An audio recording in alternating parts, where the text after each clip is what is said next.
থানার আইসি কে ক্লোজ করছি পুলিশ লাইনে, আর আইও ইনভেস্টিগেটিং অফিসার তাকে সাসপেন্ড করছি।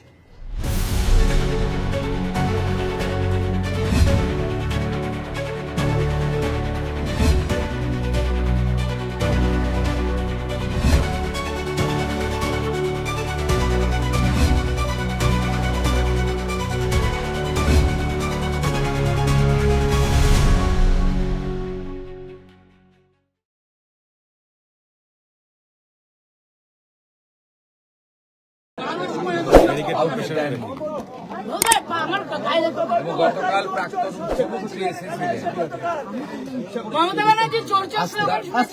আমাকে বলছেন প্রাক্তন মুখ্যমন্ত্রী এসেছিলেন, সেখানেও ওনারা বাড়ির লোকেরা দেখা তো করেনি। ওনার দাদা শুধু বলেছিলেন যে আমি বিচার চাই, বিচার দিতে পারবে লোকাল প্রশাসন, অর্থাৎ তিনি পুলিশ এবং রাজ্য প্রশাসনের উপর আস্থা রেখেছেন। এটা একটা বড় পাওনা। পশ্চিমবঙ্গের রাজনীতিতে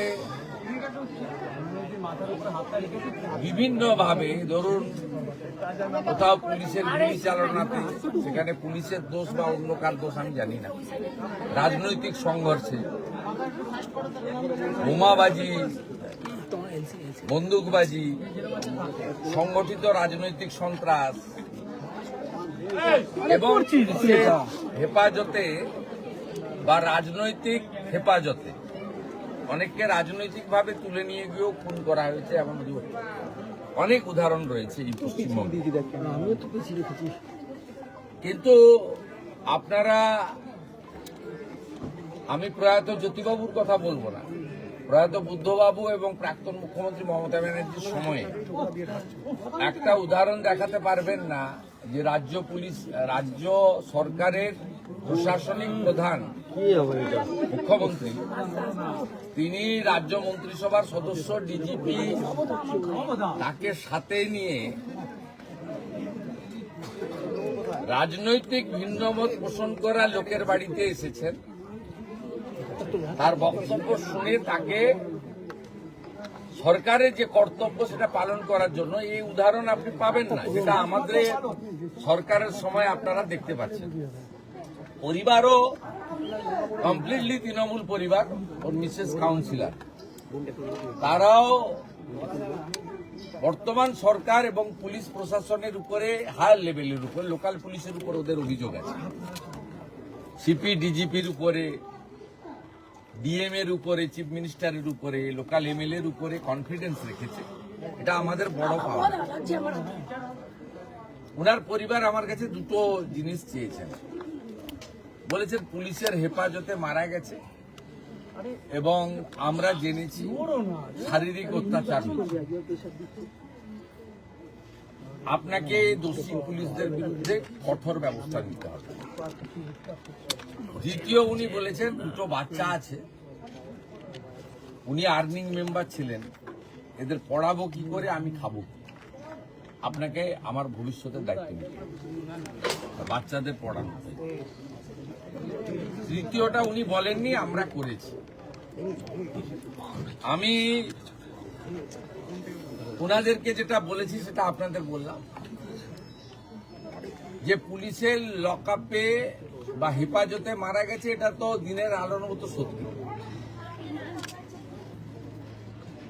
কতটা শারীরিক অত্যাচারে মারা গেছে বা কিভাবে মারা গেছে, এটা আমি বা ডিজিপি সাহেব বলতে পারবো না। তিনজন ডাক্তারের নেতৃত্বে যে পোস্টমর্টম হয়েছে ভিডিওগ্রাফি দেখে, তাদের রিপোর্ট যতক্ষণ না পুলিশ আইও কালেক্ট করছে ততক্ষণ এটাতে কনক্লুশনে আসা যাবে না যে পুলিশের গাফিলতি প্রমাণিত, কারণ তাদের কাস্টডিতে মারা গেছে। এবারে কতটা কি অত্যাচার করেছে ইন ডিটেলস পিএম রিপোর্টে পাওয়া যাবে। আমরা প্রাথমিকভাবে থানার আইসি কে ক্লোজ করছি পুলিশ লাইনে, আর আইও ইনভেস্টিগেটিং অফিসার তাকে সাসপেন্ড করছি। ম্যাজিস্টেরিয়াল ইনকোয়ারি এক্ষেত্রে প্রোটোকল ম্যান্ডেটারি। সাধারণত ডেপুটি ম্যাজিস্ট্রেট লেভেলে বা এসডিও লেভেলে ইনকোয়ারি হয়, আমরা এক্ষেত্রে ঘটনার গুরুত্ব অনুভব করে এবং পরিবারের দাবি মেনে উত্তর 24 পরগনা জেলা শাসক মহোদয়াকে ম্যাজিস্ট্রিয়াল ইনকোয়ারি করার জন্য দায়িত্ব দিচ্ছি। চিফ সেক্রেটারি বিকালের মধ্যে তার নোটিফিকেশন বের করে দেবেন, অফিসিয়াল অর্ডার বের করে দেবেন। আমি ফিরে গিয়েই করে দেবো ফাইলে সই।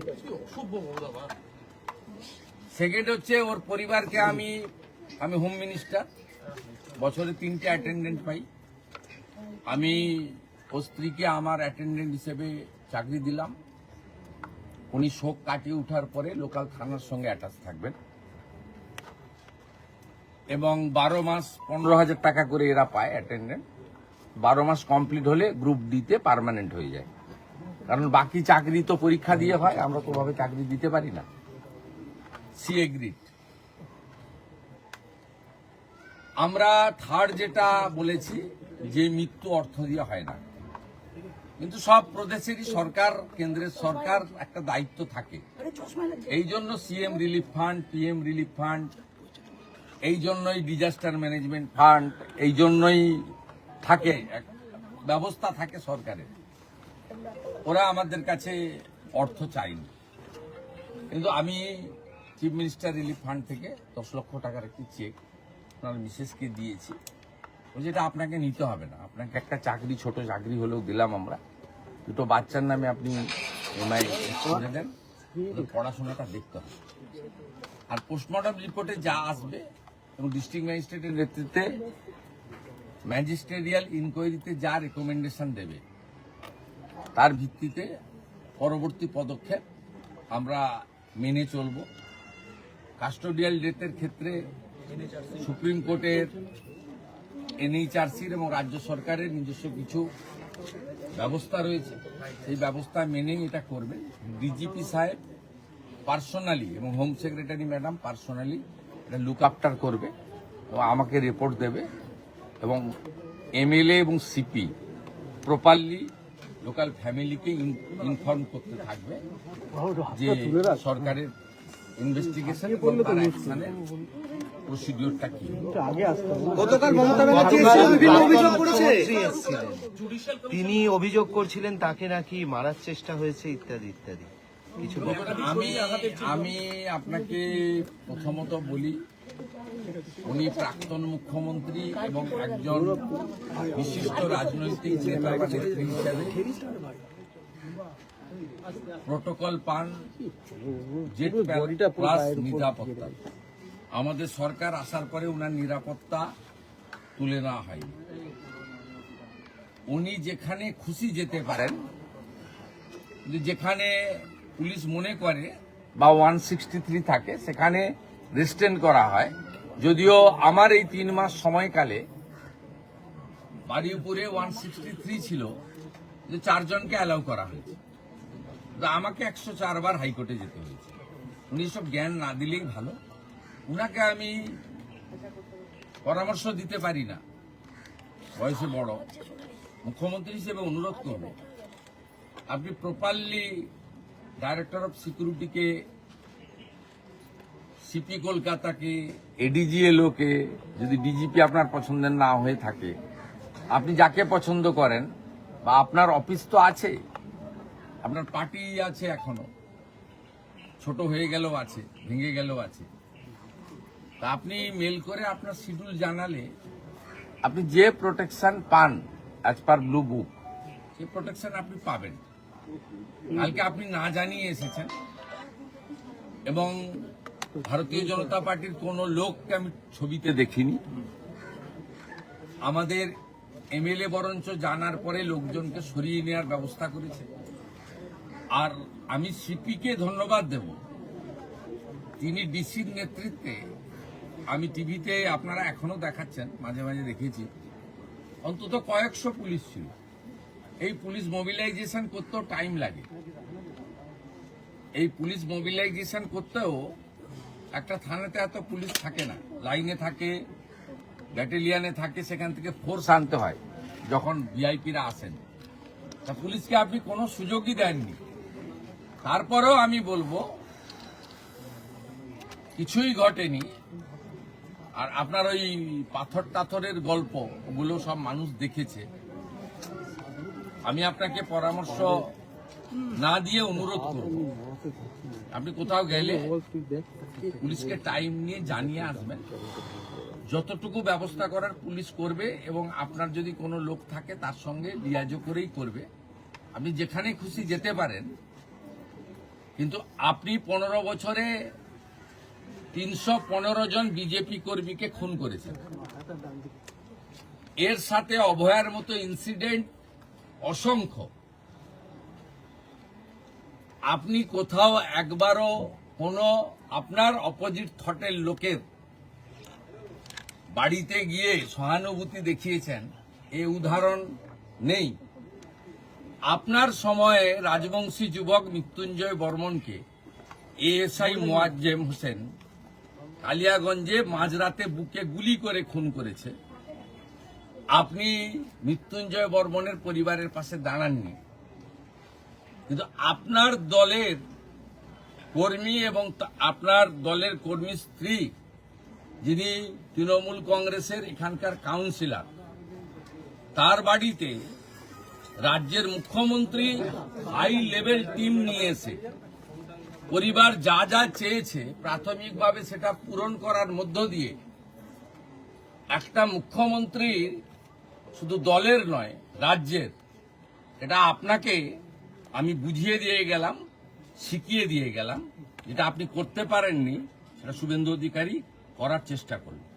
Sir, today you visited the deceased wife, and this is the first time we have seen that CM visiting the another party member's house. Sir, kindly brief, sir. It's a very pathetic and painful incident. Yesterday, ex-CM tried to enter his family, but their family member opposed. They shown their faith and confidence to the state government and local administration. We visited the house and met with the wife of the victim, along with my cabinet colleagues, local MLAs, Honorable DGP, Honorable District Magistrate and others. And the family submitted some specific demand and request to me. I am trying my best to fulfill their commitment. So, what are the actions taken by you, sir? Initially, we are waiting for postmortem report. We suspended the local investigating officer and closed the officer in charge of the local police station because that person was in custody. Second thing, under the leadership of the district magistrate, the magisterial inquiry will start and they will find out the actual reason. State government declared one service to victim wife. She will engage soon, and on behalf of the state government, we handed over a 10 lakh rupees check to family. Family accepted it. We are satisfied. Sir, who attacked Mamata Banerjee? She alleges it was a planned attempt to assassinate her yesterday. And she alleging that towards the BJP workers. It's a political motivation. Mamata Banerjee should look by the chief minister, the functioning of a chief minister, what type the public is need. In her regime, 315 BJP workers brutally killed by the Didentine. Not a single case.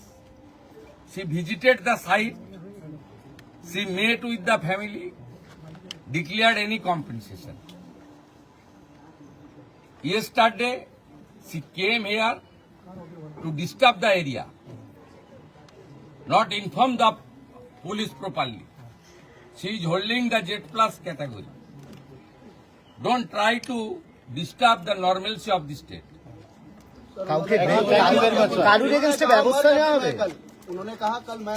आप भी थे ना? বলছি वो क्या बोलता है कादा बांग्ला में?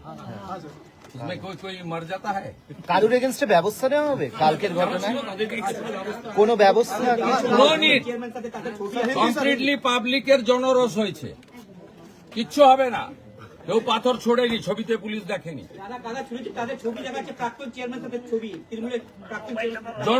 জনরোষ এত চুরি করেছেন, আপনি পুলিশকে জানিয়ে আসলে আমি সব ব্যবস্থা নিতাম।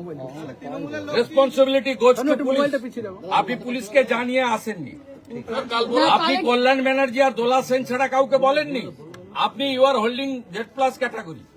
আপনি যখন যেখানে যাবেন প্রায়ের পুলিশকে বলবেন, পুলিশ যদি মনে করে কোথাও আপনাকে একাকে তো অ্যালাউ করবে, এখানে কোথাও এমার্জেন্সি নেই, কিন্তু যেখানে 163 আছে সেখানে 4 জনকে নিয়ে যাবেন, যেখানে 163 নেই মোর দেন 4 যাবেন, উই হ্যাভ নো অবজেকশন।